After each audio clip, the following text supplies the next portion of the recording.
آل قرآني حفظتم آي رحماني وفضلتم تلاوته.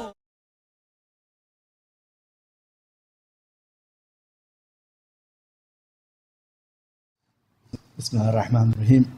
Alhamdulillah wassalatu wassalamu ala rasulillah amma ba'd. First and foremost, I do want to apologize to you all for not being able to cover the book. And I think maybe there are some issues that I kind of overstretched, where maybe like kind of in hindsight, I could have like kind of summarized. So I do apologize for that. But I do hope, because you do have the PDF, that you just read the book. As one brother once said to me many years back, I read the book in just under 35 minutes on the train, from one end of the central line to the other, he said. So it is an easy book. If you kind of miss out the footnotes, which are from myself, and just kind of read the Sheikh's poem and small notes, that is more than sufficient. The introduction of the book is from myself. It's useful, but not necessary. But you'll find a great deal of benefit from the actual poem of the author and the small remarks that he makes, inshallah ta'ala. And then the whole thing is just about building upon that. So my apologies, but I'm sure, inshallah ta'ala, you'll read the book. Questions?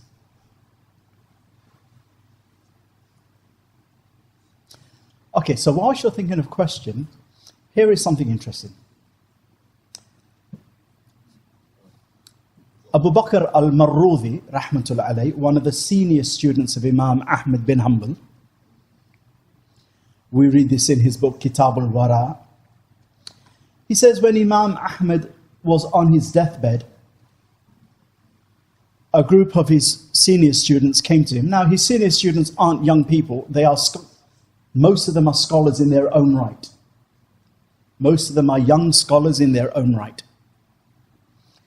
A group of students came to Imam Ahmad on his deathbed and said, "Who should we put questions to after you?" Now, remember, Imam Ahmad is a jurist, a faqih. He eventually has a madhab named after him.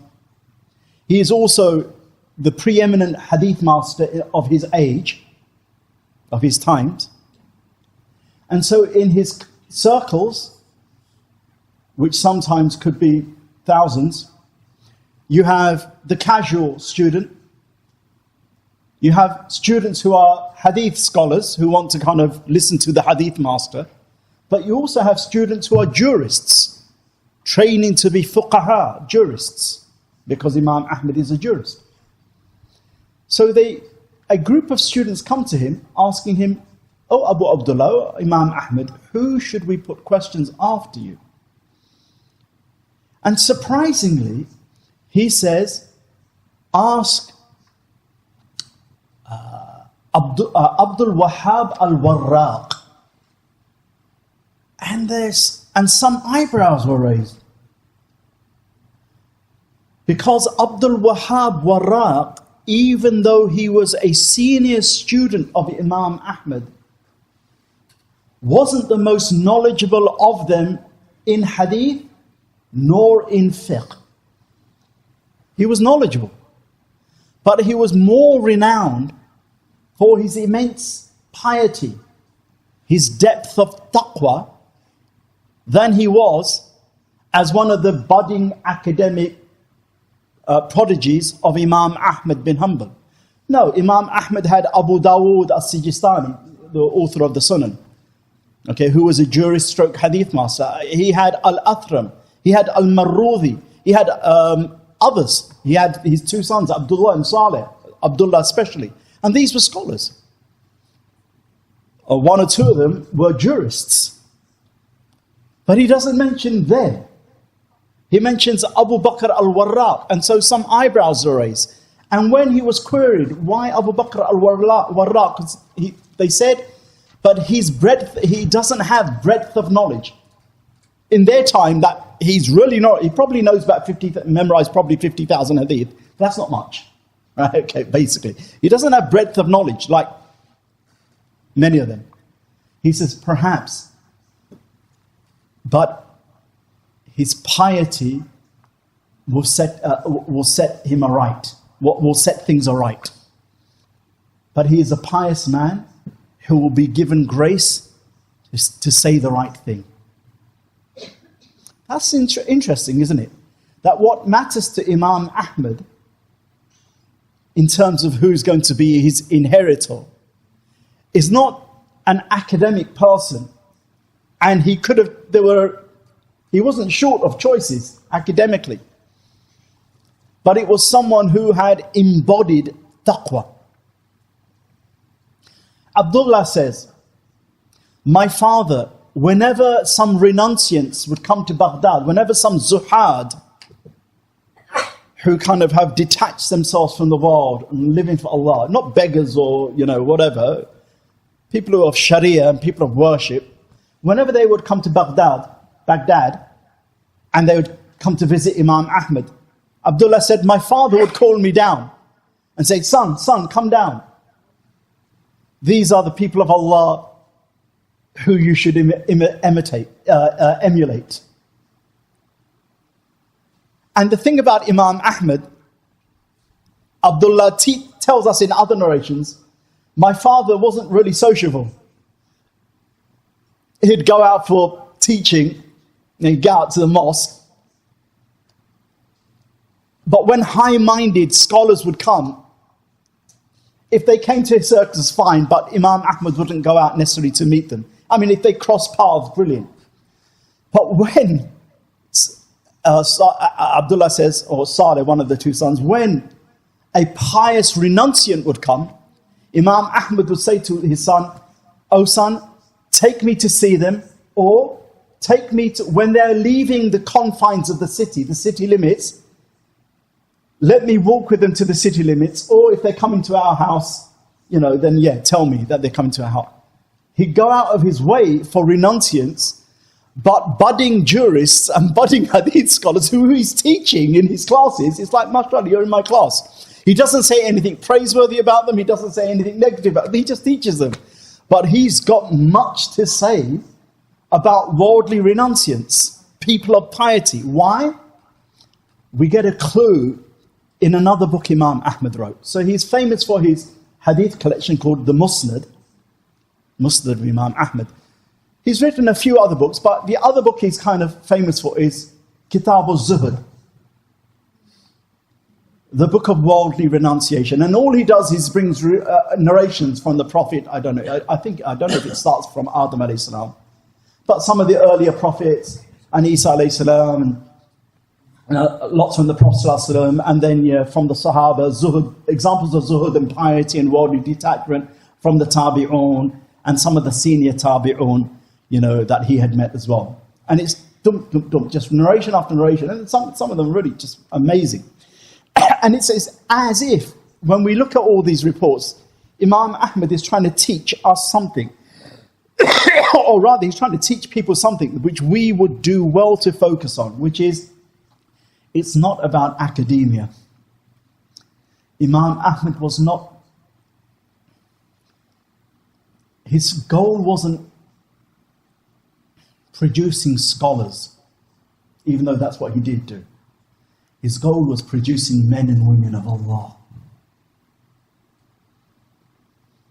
Men and women of Allah. That's what really counted with Imam Ahmad. Okay, he himself was like that in his life. He's training his sons to be like that. And yeah, that's fine. Thank you very much. That's fine. No, this is fine. This is fine. Bismillah.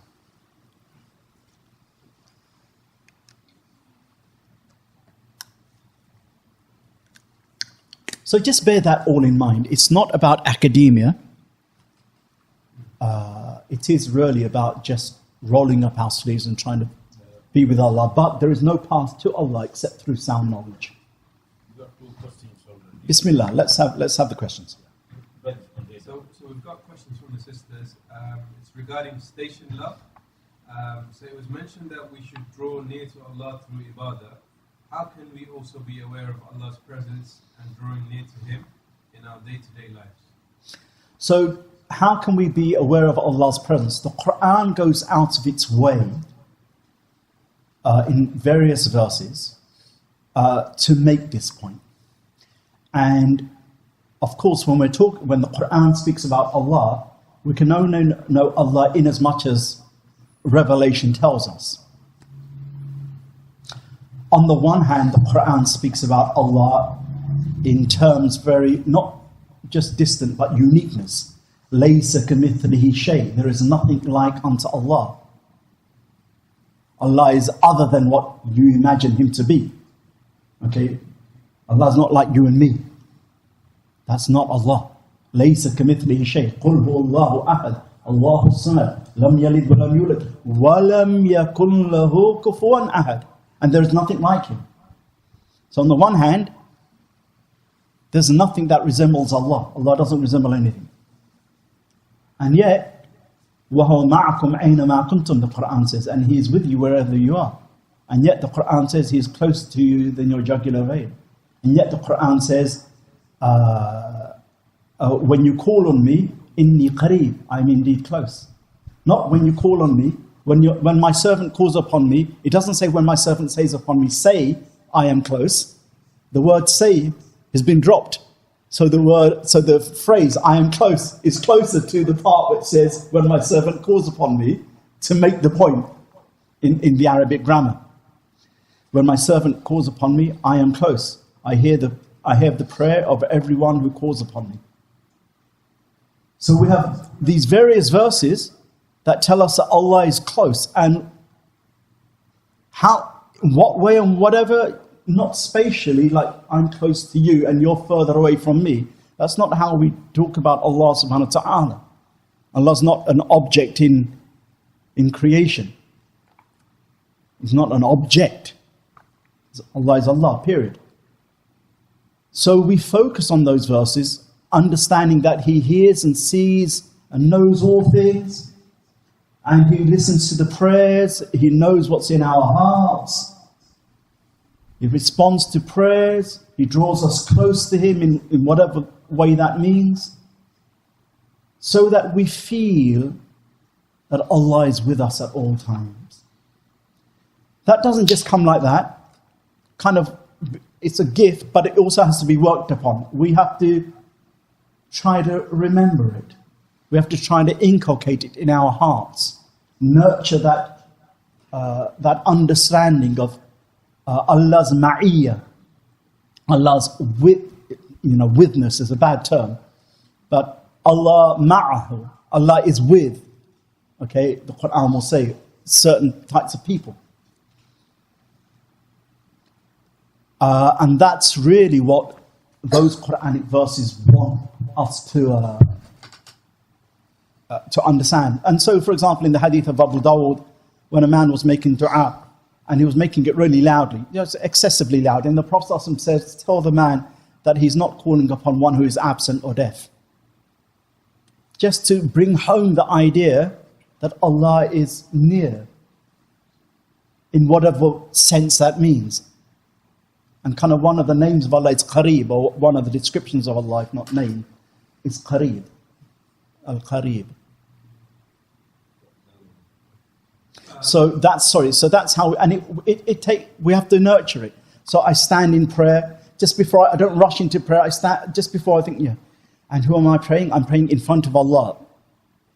Not the same way that I'm in front of the, pulpit or whatever. It's not quite the same thing, but it's, but in front of, in the sense that Allah sees me. And so it causes me to, now I'm in the presence of Allah, let me be dignified. Let me stand with adab. He knows my inner thoughts. Let me present a purer heart to Allah, at least in prayer. When we begin to focus on that, some days will be better than others. On the whole, aggregate, it gets better and better. If we learn to pray, for example, as if we're in the of being in the moment, There's nothing that's gone by that needs my attention. There's nothing coming up that needs my immediate attention. I've made sure that the prayer is so that I can be in the moment. And that helps. In the moment with who? With Allah. But if prayer is just, and all I'm interested in, is the hadith about here, the hadith, and 10 years later, what I'm talking about, where the arms and whatever, it's important. But you know what? First week of practicing, generally could sort that out. Following any one of the orthodox madhabs has already sorted it out. They haven't been wrong for 1,300 years, 1,200 years. Some people might suggest that, but those people are misguided.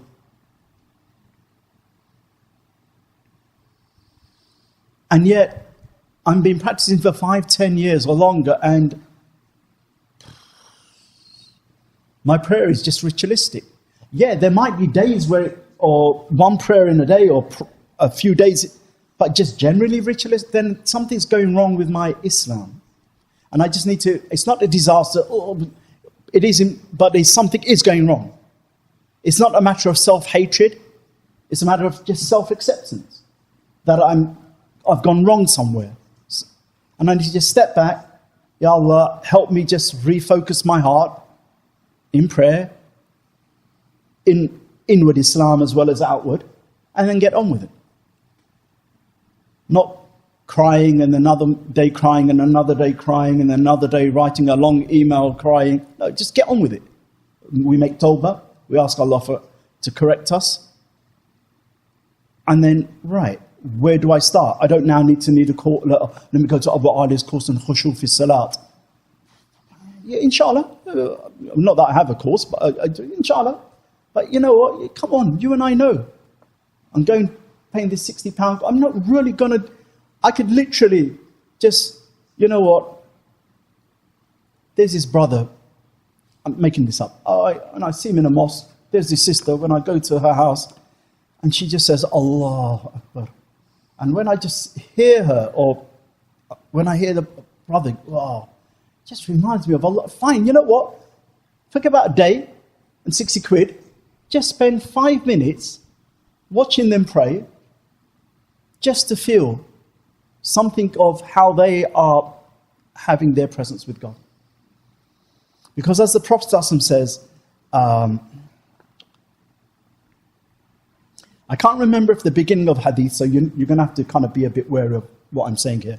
I can't remember if the beginning of a hadith starts with the best of people are, or amongst the best of people are, or it starts another way. But it says, those who, when you see them, remind you of Allah. It's a Sahih hadith.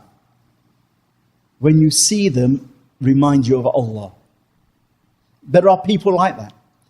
Authentically, we learn from the Salaf. When we saw Al-Hasan al-Basri, our iman would shoot up. Ibn al-Qayyim writes in the Wabil al-Sayyib, when we were in some state of distress, some religious issue had happened and the crowd got whipped up and the government were kind of like, right, I think I'm going to put you in prison, Ibn al-Qayyim. We would go to Ibn Taymiyyah and rush to the Shaykh. And no sooner than did we see him, Sakina came into our hearts. Because this man was like he was not fazed by anything, right? Just that kind of calmness, that poise he had, like kind of hurricane, whatever, Mongols are there, whatever. I'm just going to go and tell him that fear Allah, Allah is going to be sorted out. Don't say that to the Mongols. Like the sword is there. He's not fazed. So when you see people like that, so there are people like that. Maybe less now than before, but there are people like that. Allah has people. There are Ahlullah. That would be probably better than attending a talk on khushu. And that's why the Prophet ﷺ doesn't teach it this way. Doesn't teach it this way. But we learn more. Yeah, it's nice to read a small book on khushu. I'm not saying don't. On how to improve the inward dimensions of prayer and whatever. And Al-Ghazali is probably the best for that. But sometimes you can just see a person, the way they pray, not outward forms. If we're just looking for outward, there's a whole load of people. But we're not really talking about outward, right? the inward. So that would be my suggestion. Find a sister who, generally it's someone who has some advanced age, simply because young people haven't had time to even mature spiritually. I mean, there are exceptions to the norm.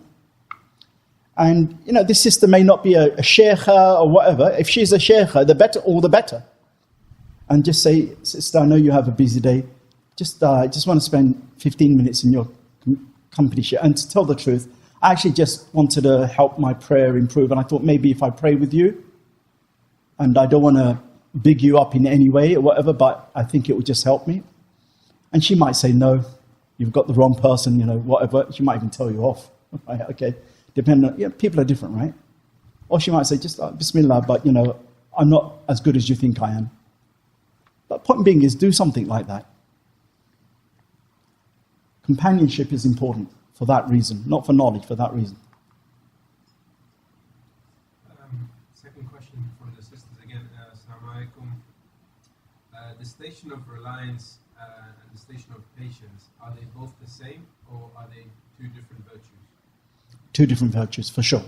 Each of the stations are different virtues, even though at the higher level of each of these virtues, they almost coalesce into a single thing. I'll give you an example.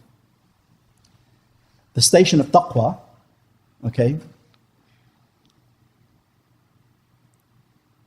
I'll be very quick about this, but the station of taqwa, they say it has 5 degrees. I mean, some will say 3, 5, but they end up being the same thing. And some say 7. I'll simplify it by saying the lowest level of taqwa is guarding against the haram. Taqwa means a shield, okay, in the Arabic language, Quranic language, and it's a shield to guard against angering Allah by avoiding sin. Okay? And you avoid sin by doing that, which is obligatory. So it's leaving the haram and doing the wajib, the fard. That's level 1 of taqwa. Level of 2 taqwa, guarding against the halal, but the fudul. It's halal, but it's unnecessary for me. I have 1 phone. Do I really need 2? I eat 4 small meals a day. Do I really need to eat 5? Or I eat 3 fairly medium-sized meals. Do I need to eat 4? I've got 4 nice shirts. Do I need 5? That kind of thing. It's halal, there's no doubt about it, but it's superfluous. And what then happens is the more that we have, the more we have to thank Allah, and we don't even thank Allah for the minimum that we have. And the more we get clingy to the world, more concerned with fashion, more concerned with things. And it just slows us down, because now we've got our camel journeying to God, but we're filling up our camel with more stuff than we actually need. I mean, where's it going to go? Its legs are going to buckle. So, second degree of taqwa, tarkul fudul, leaving alone the permissible but superfluous things. Then they say the third degree of taqwa, which is here's the highest, is guarding the heart from anything other than Allah coming in it. Okay, when the Prophet ﷺ says, my eyes sleep but my heart doesn't. The Prophet ﷺ says, I remember Allah in all circumstances. Okay? And then if you compare zuhud, Imam Ahmad, 3 degrees of zuhud, very much like taqwa, zuhud, keeping away from the haram, level 1, obligatory level of zuhud upon every one of us. We all have to be detached from the world, from the level of keeping away from the haram. Level 2, detaching from the superfluous, very much like taqwa. Level 3, detaching the heart from anything that distracts you from Allah. It's the same thing. If you look at the mahabba degrees from scholars, they might have 3 degrees or 5 degrees, but the top degree ends up being the very same thing. Because it's about the heart having mushahada of Allah. Worshipping Allah ka'annaka tara, as though it sees. Spiritual witnessing. It's called mushahada. So they are different things, and they begin to coalesce in one singular reality at higher levels. But I'm being honest with you, the higher levels are really those are people that have passed. And for perhaps a few hundred years, including now, it's unlikely we have many people like that left. There might be a few men and women, but, probably could count them on, 2 hands, if not just only one. Whereas once upon a time, there were scores and scores of them. Not necessarily just from the scholars, just from the ordinary, saintly men and women that Allah has blessed. Times have changed. But there is still spiritual ambition, and who knows what Allah will give us for our age. So don't despair, because the Prophet ﷺ said in the Sahih Hadith in the Sunan of Tirmidhi, he says, Hadith is Hasan or Sahih. He said, you live in an age where whoever abandons 1/10 is destroyed. But then will come an age, whoever does 1/10 will be saved. This doesn't mean 10% now. That means 10%. That means one prayer every second day. That's 10%, right? Okay, no.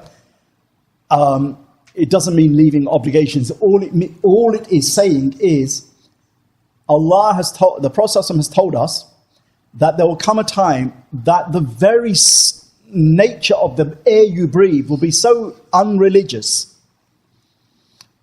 Even being basically religious will be more rewardful than being very religious in a society whereby religion was everywhere.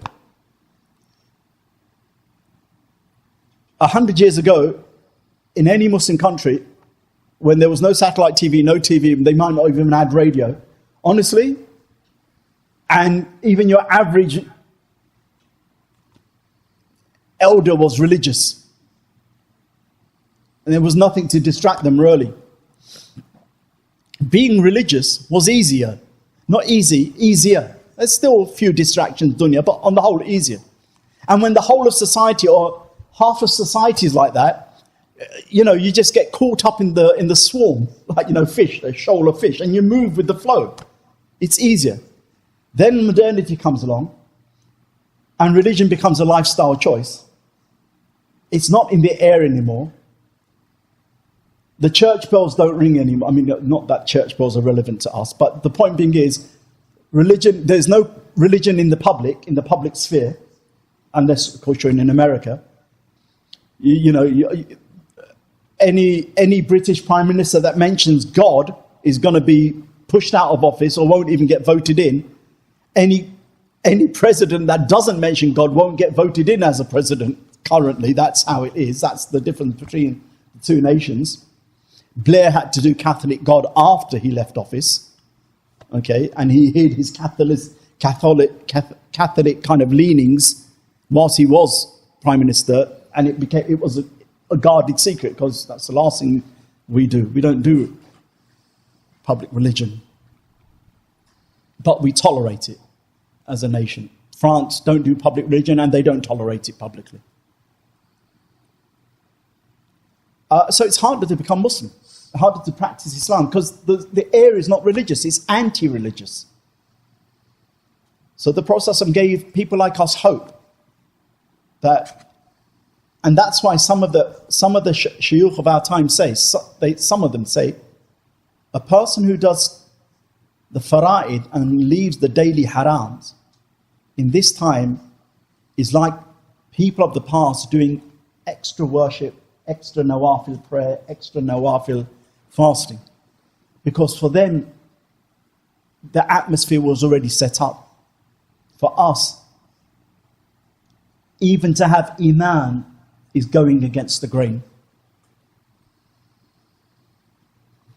So when you see young people in the mosque, and they're coming in the mosque in all sorts of funny ways. You know how much it takes to come into the masjid? A lot. And you know how much distractions? I grew up in the 70s and 80s. Distractions. My parents never saw distraction like that. My kids' generation, my youngest is 25 and my oldest is 33, so slightly whatever. But distraction in their areas was what distractions of young people today, Generation X, is off the scale. My generation would never get it. My parents' generation would just be flabbergasted. That's the distraction. Everything poised to take you away from God. So when they come into the mosque, when they, subhanAllah, just thank them and bless them and help them out. Because my generation created that society. And my parents' generation created the society. They inherited it from us. They didn't do it themselves, right? They weren't saying, yeah, Steve Jobs, Apple, computer, mobile phone, 2005. 2005 was a mobile phone, or 2007. I mean, we had mobile phones before then, but I'm talking about the real smart ones. And social media about 3 or 4 years later in a really big way, because now you have the tech. It wasn't them. It was our generation. Yeah, let's invest in Apple. Let's do Steve Jobs or whatever. Make dua for Steve Jobs. Bill Gates. So, yeah. They are different, but they coalesce at one single reality, to worship Allah as those seeing Him. And the heart's mushahada. Allah knows best. Otherwise, tawakkul is trust and reliance on Allah, like we might trust our credit card. If I don't go out with my credit card or my mobile phone, my card's on my phone, I feel like I'm in a bit of trouble and I won't get myself out of danger. Then more so Allah, we should have that trust in Allah that way. Patience is a habus an-nafs, is restraining the soul in a difficult situation, not losing it. Okay? And contentment, higher than that, is the soul's tranquility that everything in Allah's control in the midst of turbulence. But patience is outwardly not losing it, even though inwardly there's a storm in my heart. That's fine. That's patience. Patience is just, I don't say the wrong things about Allah. I don't complain about the decree. I don't start pulling my hair and whatever. I don't start head as chicken. Just, you know what? I need to do something about this. It's a bad situation. And I just need to persevere by doing the right thing. Persevere by doing the right thing. That might be prayer. That might be working harder. But doing the right thing. Contentment is, you know what? It doesn't faze me. Because actually nothing happens except by the will of God. We know that. But to experience it and live in that experience and live in that moment is a different reality altogether. So the next question also from the sisters. There's a lot of stress within the mental health field on self-reliance, self-discovery and self-love. Recently, people are turning towards Buddhism and Hindu forms of meditation to look for solutions. Can you help us understand this within the Islamic perspective and advise us on some good books on this topic? So sort of two separate questions. Okay, so some of this is observation, so I could be wrong. My observations could be wrong. And some of this is just textual religious knowledge, which inshallah is not wrong. The observation is, it seems to me over the last 10 years, first and foremost, mental health issues are a real phenomenon. Have they been overplayed? Intuitively, I think they have. Intuitively, I think it's overplayed. Are they real things with real issues? Yes, they are. When are they overplayed? I can't tell you. So anytime I hear someone has a mental health crisis, I take it exactly as it is. I don't say, oh, it could be overplayed. I say, no, that is exactly what it is. Because I don't want to take the risk. We can't play with people's lives like that. But I have my own reasons to think it's slightly overdone. That's an observation. You can agree with it or disagree with it, it's fine. Second thing is, my concern is that some of the brothers and sisters over the 10 years who have gotten into being mental health clinicians, therapists, and things like that, even though they've done the courses and whatever, and whatever qualifications you get, my concern is that at some point, I think practicing Muslims who are getting into that field are confusing this with spirituality, and they are not always the same thing, even though there may be a slight overlap, because our spiritual tradition is a psycho-spiritual tradition, no doubt. To pray spiritually, you have to have a mindset, a heart set, a mindset. And since the heart and mind are connected, as Ali radiallahu anhu says, al-aql fil qalb, the intellect resides in the heart. There is that connection. We're not quite sure how. Okay, and that's why the Quran says, "Do they have hearts to understand, so that they can understand?" Even though generally, clinically, we say the dimagh, the mind, is the seat of understanding. But in the Islamic spiritual tradition, the heart and the mind are linked. And I think there's some conflation there. So some Muslims are getting into being, with all good intention, and they are qualified people, but Western secular psychology and mental health treatments don't start with a soul, a nafs. They start with the self, and that's a completely different ballgame. They don't have knowledge of the reality of the human creature as we do, but they have some great discoveries and techniques, especially with neurosciences and different parts of the brain lighting up and whatever, and over the past 4 decades. So there is a lot of benefit to gain, but here is the gelling of the observation and the Islamic point. Generally, it should be science, the benefits and the findings of science are used to enhance the Islamic basis for something, not the other way around. Not the other way around.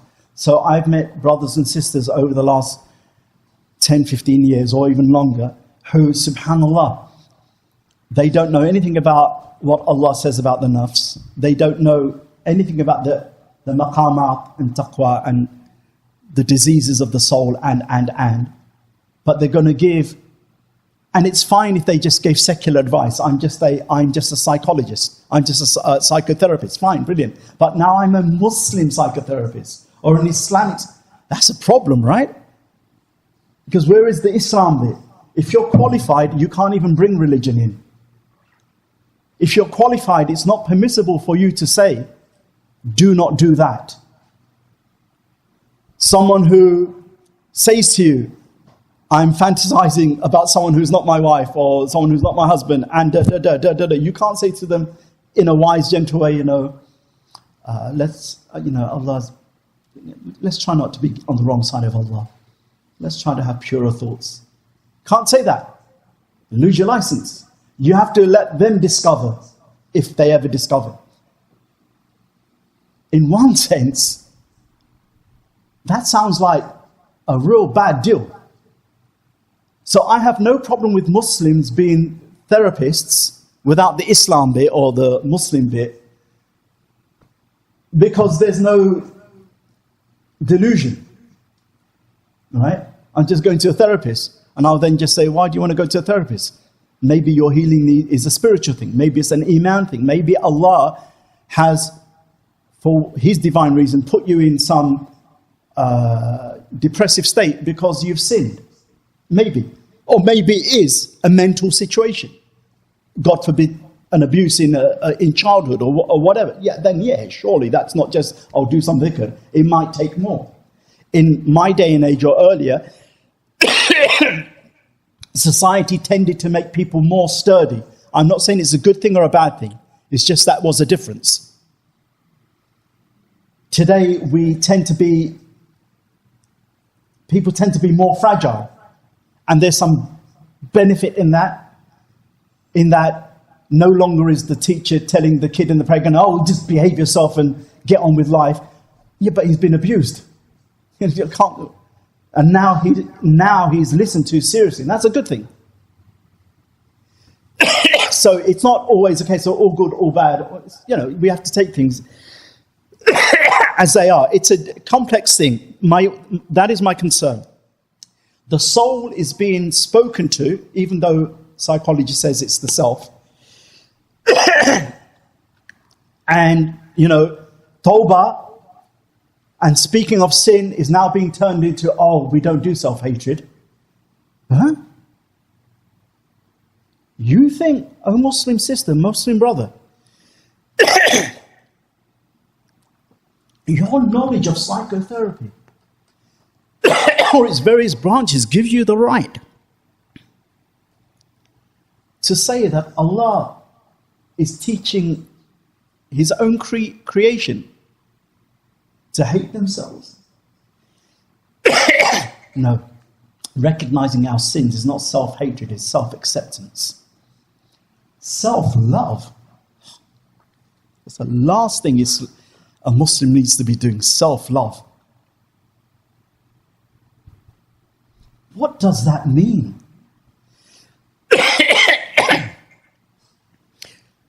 Self-satisfaction, self-love.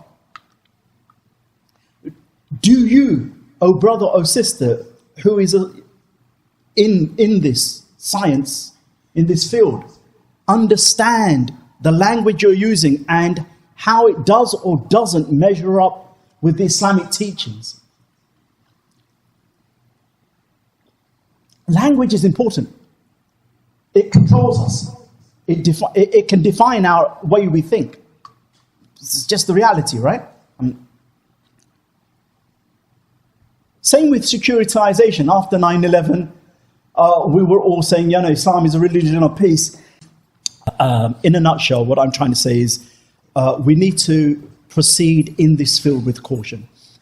I feel that Cambridge Muslim College, under the steam of Sheikh Abdul Hakim Murad, Hafidhullah Ta'ala, is making some progress in this by blending experts who already know Islamic spirituality well with experts, Muslim and non-Muslims, in the various fields of psychology and psychotherapy and mental health issues. It is something that we need to pay attention to.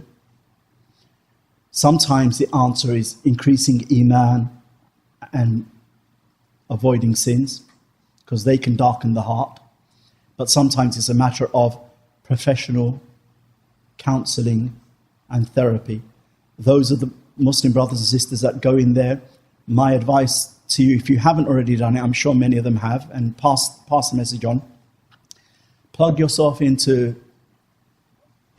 what's happening at Cambridge Muslim College in this field, simply because we are dealing with people's inward states, and we need to seek guidance from the creator of people's inward states, who knows best the inward states, not from a godless people who do have benefit to give us and offer us.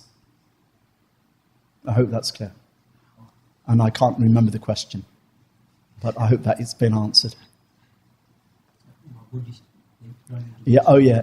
And the other thing about checking out Buddhism and whatever, I mean, if we're talking about Muslims, if we're talking about non-Muslims doing that, then, you know, what can you do? You talk to them about Islam. If we're talking about Muslims doing that, then that's probably a failure of people like myself.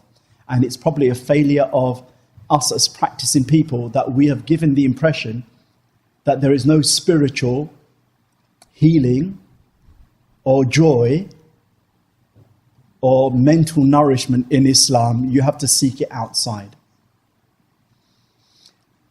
Otherwise, it's just a matter of, if you know the individual Muslim who's trying to check out Buddhism or this, that, and the other, speak to them and say, look, you know, let's not play around with our souls. Let's seek Allah's guidance about the soul. You're on the right track, that the soul needs to be enlightened and nourished beyond outward observance and rules. But surely you're on the wrong track when you're seeking it outside of Islam. Let's take the question from the sister. So you're going to have to really slightly bellow it out. I know it's like kind of unfemale-like. Just a continuation of what you're saying. Unfortunately, many times it's disguised. It's not really openly overt that it's Buddhism or Hinduism. It would be something like within colleges or universities, just a meditation session, and then they'll get drawn into it. We've seen this too many times. So if that is the case, it's a bit of a shame, because it seems like kind of they're inviting to spirituality. Why do they have to be underhanded? I mean, if you feel there's a truth in there, just be honest with it. But anyway, if it is as you say, then we need to advise Muslim brothers and sisters that it may seem good, and the idea and the initial practice might be harmless. Sit there, close your eyes, and whatever, okay? But the danger might always be, as you pointed out, that you get sucked into something that is not just un-Islamic, it could be kufr. But again, the answer isn't just no, no, no, wagging our fingers at our fellow Muslims saying that's wrong. Human nature is that you're going to pull me away from something, give me an alternative. What's our alternative? Oh, go and study something with Abu Aaaliyah. That's not hardly an alternative, is it? Go and do a weekend court. That's not an alternative. The alternative is that brother, that sister, look at their lives and their teachings. Just their presence teaches you calmness and contentment with Allah. Just their advice and their state, their hal, stills your heart for Allah. And the bit has to be for Allah. Otherwise, we're not interested in just meditation. I do accept some of these neutral secularized apps that Apple have in their app store, that they can just help you sleep or just meditate, and there's no Buddhism or no nothing in it. But then I think to myself, whilst that is a neutral thing, and you get no reward for it or no non-reward for it, but it just kind of, but you could do dhikr in a way that you not only are better off, but you're connected to Allah subhanahu wa ta'ala. We really need to rethink what's happening, because unfortunately, I'm part of the problem. People like me are part of the problem. We know what is wrong, but we're not offering what is right. And I think the Muslim community, we need to consider that seriously. And Allah knows best. May Allah subhanahu wa ta'ala make it easy for all of the seekers of peace and inner contentment.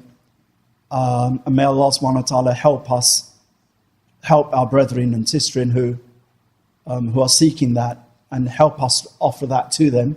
But we can't give what we don't have.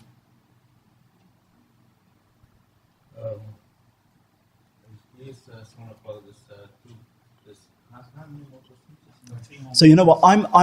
Whilst I'm sitting down and I just have this drink, I can sit here for however. But I'm scared of boring you and overburdening you. Should we do I think the next two are linked, so maybe we can do that and then. Yeah, okay then. Please refrain from any more for now, yeah? Yeah, so we just do these two questions and then we will call it a day. Okay. Yes. So again, questions from the sisters. How do we preserve patience when going through problems? And how do we stay away from people who spread gossip? Okay, there's two different questions. How do we stay away from people who spread gossip? I mean, you all know that better than I do. You just stay away. Well spotted. You just stay away.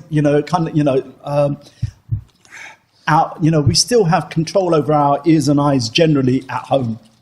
We might not have control over our ears and eyes in the public sphere, all right? But we do have some sense of autonomy. Someone who's spreading gossip, we just say, thank you, brother or sister, as the case may be. Shall we talk about something else? No, I want to talk about gossip. Okay, you know what? I think I'm just going to go to the library and study or have a cup of coffee. Just have to do it. And not pander to... We don't have to do it in a rude way.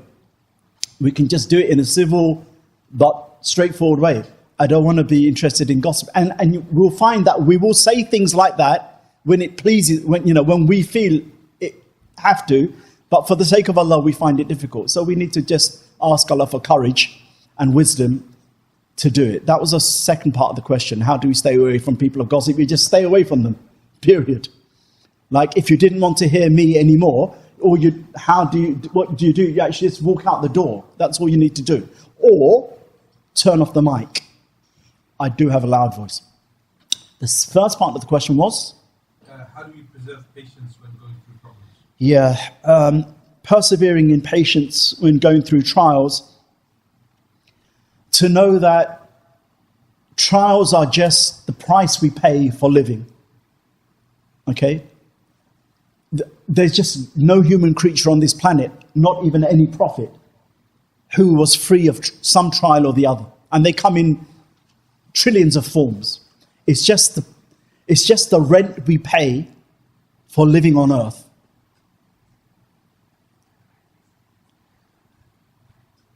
And it's not so much what trials Allah's interested in, it's our response to the trials. So if we bear in mind that trials are part of life,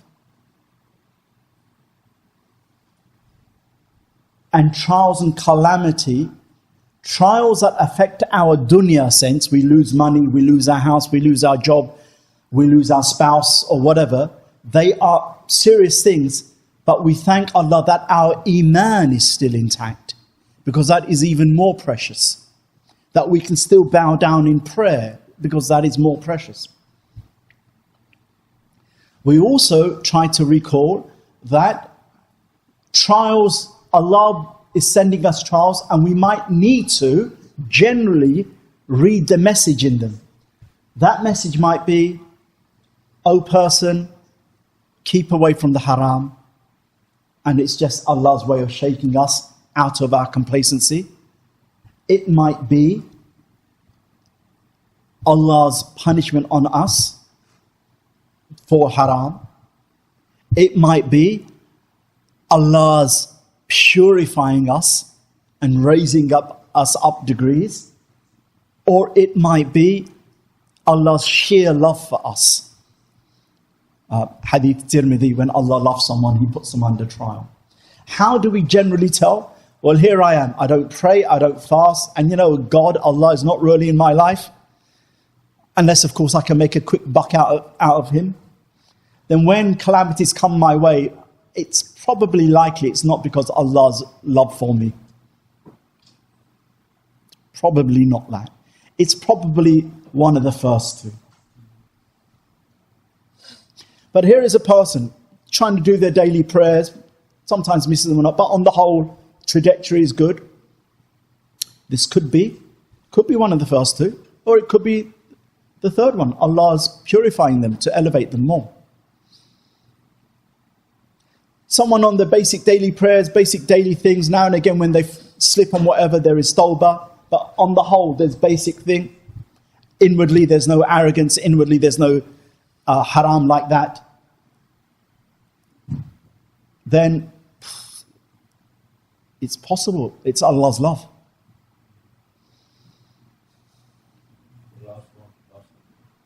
And so when we know that trials have meaning, and even the pricking of the finger being pricked by a thorn is an expiation of sin, then trials have meaning beneath their surface. And that gives the human being a sense of, it helps us be calm about it, or calmer about it. When we know that just beneath the surface of those waves, there is something deeper going on. And that's the blessings of Islam. Find me a spiritual tradition that has those specific hadiths and teachings in that particular way, even though Christianity and Buddhism have ways of dealing with trials. But it's not from their founders.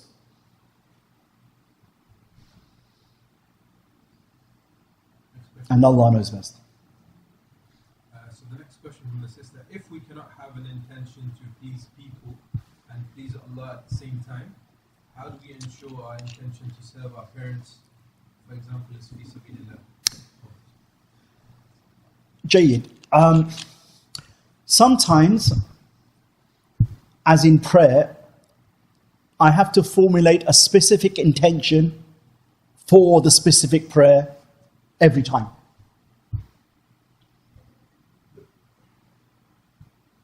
Okay, so now it's a dhuhr prayer. I have to intend dhuhr behind the imam. Maghrib, Isha, same thing. So, new intention for every act. But then there are other acts of goodness that are not specific acts of worship. They're more generic. That I have now, I became a Muslim on a Monday. On a Tuesday, I was taught that in Islam, it's praiseworthy to remove harmful objects from the road. First time I see a Coca-Cola can in the road, I remember hadith. Pick it up. Part of Iman is removing half object, whatever. Then it becomes my second nature. Every time I do it, I don't remember, hadith and whatever. I might have even forgotten the hadith. But Allah accepts that intention is for Him because it was formulated initially and it became a habitual good thing to do. We get rewarded that it is for Allah. The parent bit is like that. But if we then specifically remember Allah more when we're doing it, that's even more reward. That's the grace of Allah upon the believer. Some things that we initially formulate an intention and are inspired by, but we don't have to reformulate it every time, and other things we do. So in the Hanbali school, there's an obligation to reformulate the intention of every fast of Ramadan before the dawn starts. One of the madhabs, it could be the Hanafi madhab, is that it's enough to do it at the beginning of the month. One of the madhabs, but in my mind I remember it as the Hanafi, but it could be wrong. But in the Hanbali madhab, it's every night. So the last question is, how do we be people of ihsan even when shaitan tempts us to do bad? Ibn al-Qayyim rahmatullah alayhi makes a point which I think is worth mentioning. He says that hearts, there are three types of hearts, and these three types of hearts can be likened to three houses. The first house is, there's nothing in it. It's empty. No goods, it obviously doesn't say TV. There's no TV, there's no sofas, there's no carpet, there's nothing. The second house, and it also outside it, there's no guard dogs or anything as well. The second house, it has one guard dog, and it has an old TV. It has a half decent sofa. It has a few other pieces of silver and gold that, not very expensive, but still something. And then there is the third house. It has the most valuable things in it, but it is guarded by guards and 10 guard dogs. The burglar won't bother with the first house because he's stolen everything from it anyway before. There's nothing left. The burglar would like to do the third house, but it's guarded too well. It's the things that he wants. It's the most precious things in there, but it's guarded too well. He's not going to be able to. But he knows he can do the second one. It has things in there not as expensive as the third house. And this house only has one guard dog. Maybe you can deal with that easier. Ibn al-Qayyim says the hearts are like that. There are some hearts that are of Muslims, of believers. He said that they're not filled with much iman at all. So shaitan thinks, I've already got the better of him so many times. I whispered in his ears and he stopped praying. I whispered in his ears, he hasn't picked up the Quran for a whole year. So you know what? I'm not even bothering trying to rob anything from that heart because there's nothing worth robbing. Then he sees the heart of Allah's Aaaliyah filled with iman and all the things that he wants to rob. Shaitan wants to rob. But Allah has put guardians around that heart. Allah's own protection and then guardians. Can't do anything about it. But the heart of the kind of one who is not like not practicing, but not quite awliya level, which is the most of us practicing Muslims, we fall in the second category of that second house. Got valuable things in it, but really doesn't have that security or because we haven't really established that deep a connection with Allah. Shaitan loves to assault that. So what I'm saying is, that is an indication that at least something is there, because Shaitan wouldn't bother. Shaitan's too clever to waste his time. The fact that I feel, and that's why the man came to the Prophet ﷺ saying, Ya Rasulullah, these doubts are coming in my mind, even about God. He said, Alhamdulillah, that's a sign of Iman. You know, when I first heard that, I was thinking, oh, Shaykh read that wrong. I mean, how can that be a sign of Iman? And I was like, oh, and then I was too embarrassed to put my hand up. Yeah, Shaykh, did you, that's maybe the word not, you forgot the word not, is not a sign of Iman. Because, you're having doubts about, even about God. It comes momentary in and out of my head. How can that be Iman? Anyway, I eventually asked the Shaykh, the week after, because we were traveling in the car with him. This was back in the 80s. And I said, because why didn't you ask me the first day? I said, I was really embarrassed. And then he then told me about how it's not, you shouldn't be embarrassed to ask when it comes to religious knowledge. And he gave me a nice narration of one of the Salaf and whatever. And I said, inshallah, I'll try to pluck up courage to ask next time. Anyway, and he said, no, it's not. And then he explained it to me. And I was like, whoa. Basically that look, Shaitan is whispering these things only because there is something of Iman in there. And the fact that you come to me concerned is another sign of Iman.